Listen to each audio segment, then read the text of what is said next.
Joan Rivers said that Michelle Obama was a man before she died. When was that a joke? I thought it was a joke. I thought it was a joke too, but the way she said it wasn't like jokey. She was like, oh, come on, everybody knows Michelle Obama's the man.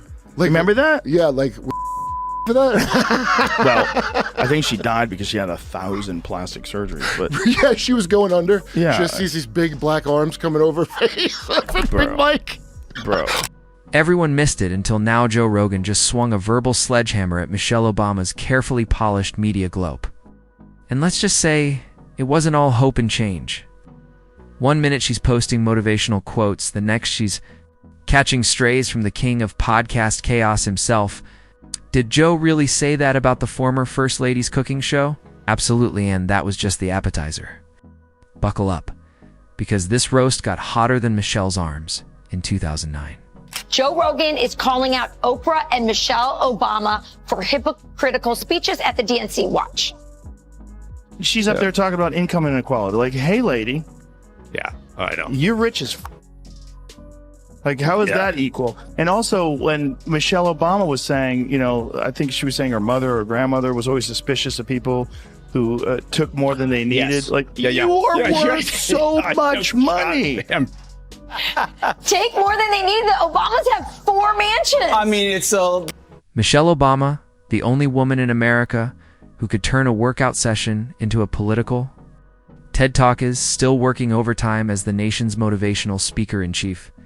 But this time, Joe Rogan isn't buying it. Because when the former First Lady starts turning broccoli into a symbol of moral superiority, someone's got to grab a mic and yell, "Enough already.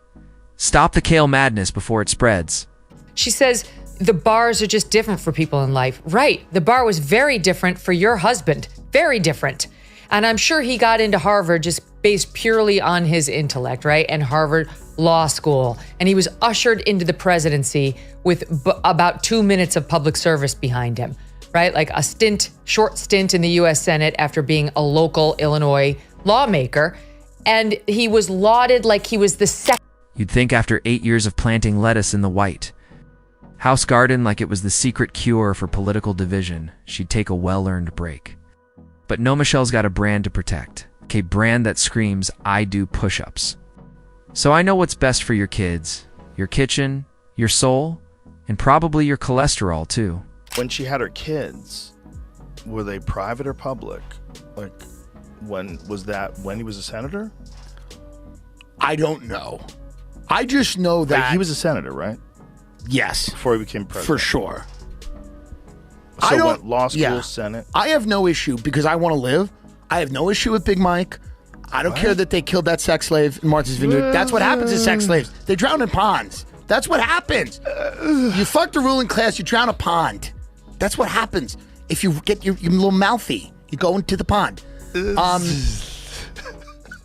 don't have a problem with it. I have no problem. I think it's good. I actually think it's good. I think it makes our country fun. I think it makes us unique. I think Putin and them are scared of that shit.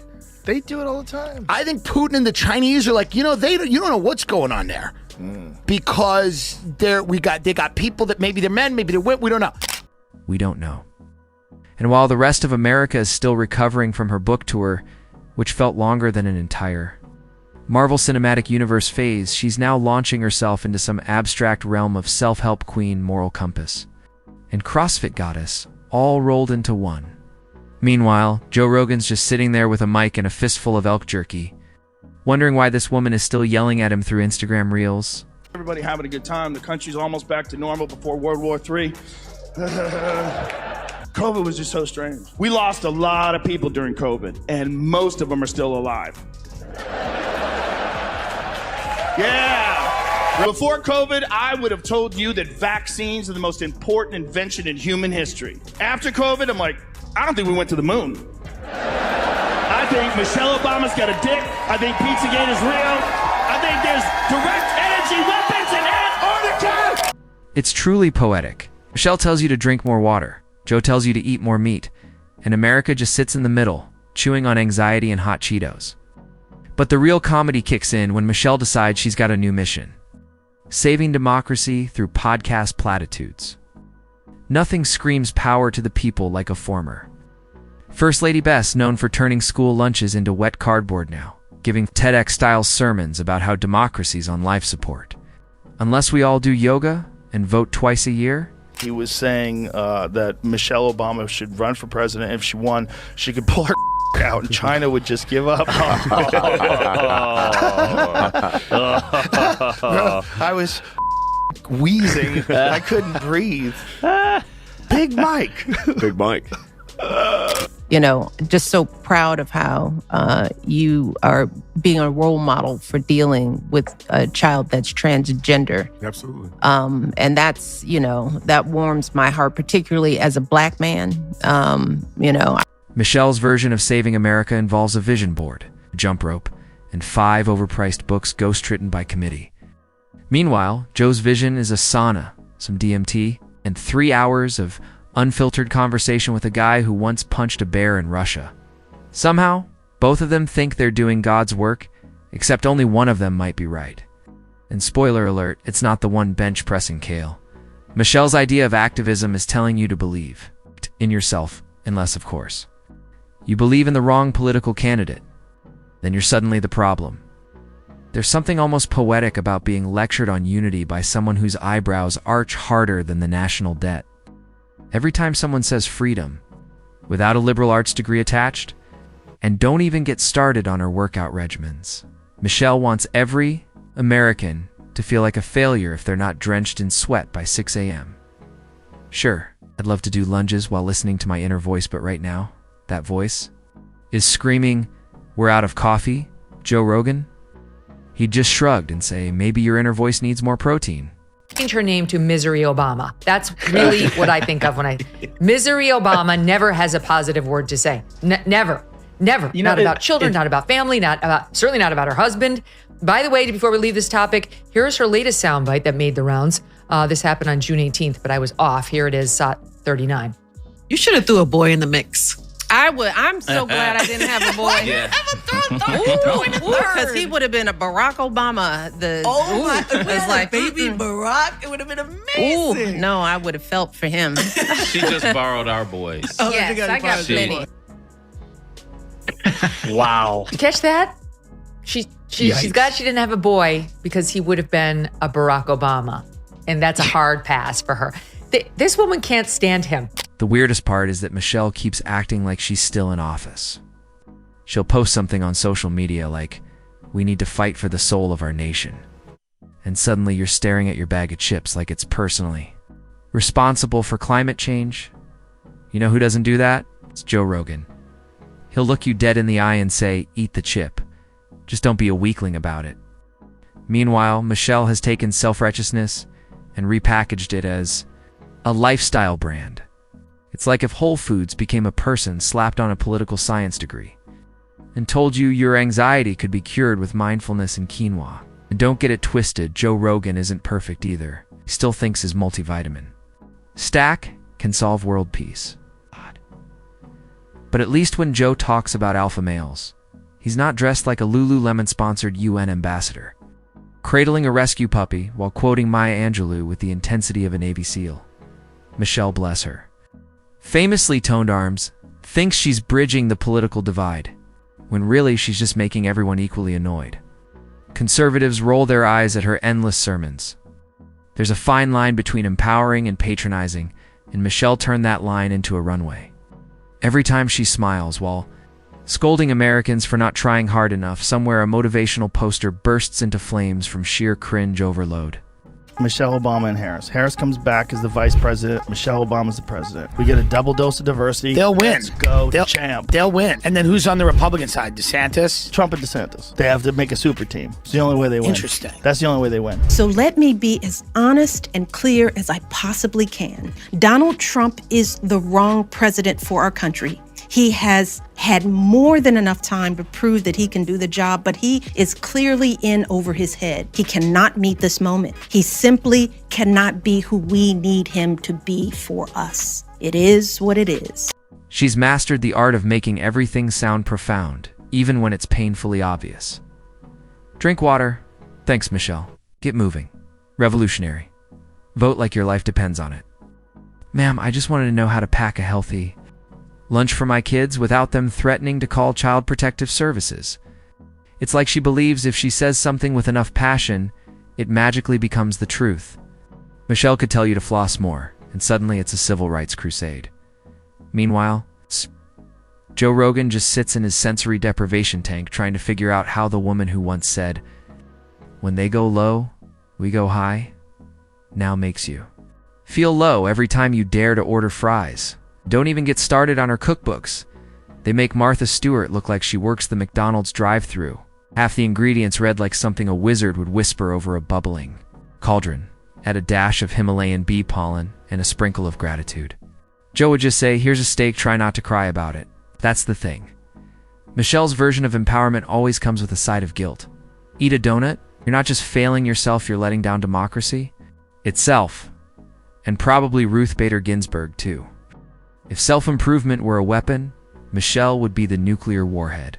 Joe Rogan is the caveman with the club asking, "Is this still gluten-free?" I will not run for president. Yeah, I've heard you say I think Michelle should run. She could win. She could win, I think. I think if she ran, she could win. Do you ever run for office? No. I have to ask you. No. No kind of office. No. I don't think she wants that, though. No, I don't I think she guess. wants that in her life. Just- The bull that they dealt with over the 8 years when he was president. Because I've got these two young people at home. Being the kids, the daughters of a president, just think about it. Not so easy. That job for anybody that really good at it. Yeah, I trust the person who doesn't want the job more than Yeah. the person who wants the job. It's not something that I'm interested in or would ever do, ever. And if you thought she was done, think again. Michelle's now in her philosopher queen era, dropping vague life advice like it's gospel. You are the light. Great, Michelle. You also covering my electric bill? Joe Rogan looks at that nonsense and asks, what does that even mean? And thank God someone's asking. Michelle's the type to make you feel like a delinquent because you didn't scribble in a gratitude journal today. Joe, he makes you feel like a champion. Just for waking up before noon, every time Michelle says, we need to rise above. Someone in middle America mutters, can we even afford to stand up? She's perched so high on her mountaintop of moral superiority. She probably needs Sherpas just to hand out her book tour flyers. Meanwhile, Rogan's on the ground floor chatting with the guy who invented protein powder out of raccoon DNA. One of these people makes you feel human. The other makes you feel like you need to run a marathon just to earn a cookie. Michelle thinks America's biggest threat is apathy. Rogan thinks it's carbs. Both are technically wrong, but at least Joe lets you laugh about it. Meanwhile, Joe's over there saying, try ayahuasca and punch a heavy bag, you'll be fine. And somehow that's more relatable than Michelle's 12-step guide to moral clarity and salad prep. The one That's it. This is the one. Or the first woman We already president. have it with Obama, so let's just calm down. Got it. You know Michelle is a I'm sorry, she's a what? a transgender. We all know. Oh my gosh. That's pretty funny how she said it. Okay, we all... And yes, it's exhausting. Michelle turns every issue into a moral battlefield. Eat this, not that. Say this, not that. Meanwhile, Joe just shrugs and says, try thinking for yourself. And suddenly he's the villain. Please, at the end of the day, Michelle Obama is what happens when a life coach gets infinite funding. It's a designer wardrobe and a political platform, then forgets most Americans just want to eat lunch without. Being judged Joe Rogan, he's the guy who sits back, scratches his beard and says maybe she needs a nap or a cheeseburger. But Michelle won't rest because resting is for the weak or worse, the uninspired. Her idea of downtime is rearranging her inspirational quote wall while wearing $300 yoga pants and lecturing her Peloton instructor on intersectionality. Joe Rogan, meanwhile, is here to remind us that life isn't that deep. Sometimes all you need is a laugh, a good workout, and maybe just maybe less Michelle Obama telling you how to live. If they wanted to win, George Soros should have backed up the money truck to Michelle Obama and said, listen, you are going to run because people like you. They like you. It doesn't matter, about any of the conspiracies. Maybe you are Big Mike. Who cares? What? But you are going to run this goddamn I can't country. believe you went there. You're going to run this goddamn country. That is the wackiest conspiracy. It's a currently wacky available. conspiracy. Can I make one point for the people that are on the side of it? Yes. It is weird, but I don't think she's Big Mike. Call it motivation. Call it empowerment. Call it whatever you want. But if Michelle Obama gets any more intense, the next time you scroll past one of her speeches, your phone might actually do burpees. It's a wild world, but at least Joe Rogan isn't out here guilt-tripping you into chugging green juice while balancing on a yoga ball and weeping for democracy. Sometimes all you really need is one guy with a mic and the guts to say, "Ma'am, not everything has to be a teachable moment." Meanwhile, Michelle's out here turning grocery shopping into a revolutionary act. Pick the wrong brand of almond milk and apparently you're setting feminism back 50 years. So while Michelle's busy judging your snack choices from her, moral high horse Rogan's over there tearing into elk jerky, reminding everyone that enlightenment doesn't require six-pack abs, a vision board, or a pricey self-help book.